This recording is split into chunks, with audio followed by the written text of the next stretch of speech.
Moi, mä oon Vesa Karvonen Aurentum LKV:stä ja nyt ollaan täällä yläilmoissa, ollaan valtatie 3 yläpuolella.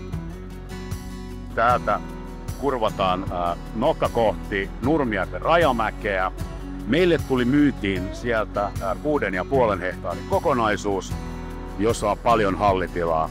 Se, miksi olemme tällä hetkellä valtatie 3, on ainoastaan sen takia, että tästä on 3 kilometriä matkaa kohteeseen.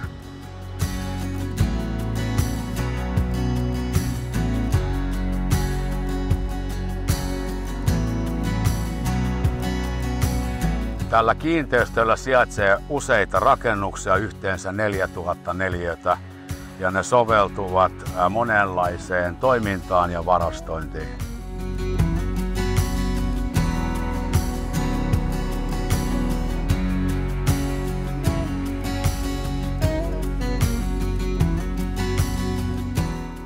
Ja kiinteistöllä sijaitsee myös omakotitalo.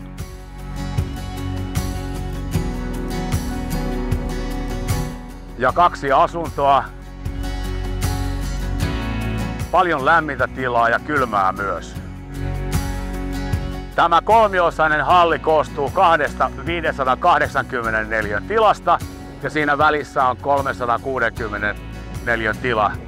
Ja kaikissa tiloissa on nosto-ovet ja ilmalämpöpumput.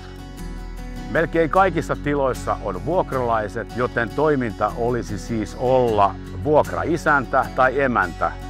Tällä hetkellä vuokrattuna on noin 80% tiloista. Bisnespaikkana Hankotien varsi on varsin hyvä, koska Väyläviraston tietojen mukaan tästä kulkee keskimäärin 10 000 ajoneuvoa vuorokaudessa. Ja sitten hieman numeroita. Vuonna 2022 sattui toisessa isossa hallissa tulipalo ja se on korjattu 1 miljoonalla eurolla kuntoon. Tämän kokonaisuuden hinta on 1,25 miljoonaa ja vuotuinen vuokratulo on yli 250 000 euroa. Kiinnostuitko?